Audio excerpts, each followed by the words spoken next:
fix Battle.net scanning game files loop. FYI, the repair process could take hours. 1.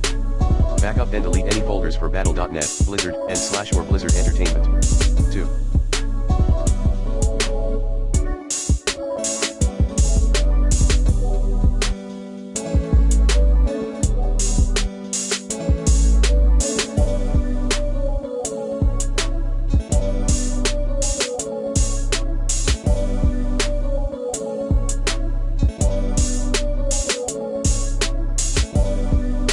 Uninstall and reinstall the Blizzard Battle.net app 3. Create a new admin account.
Backup and delete data files for some games, like Call of Duty Warzone.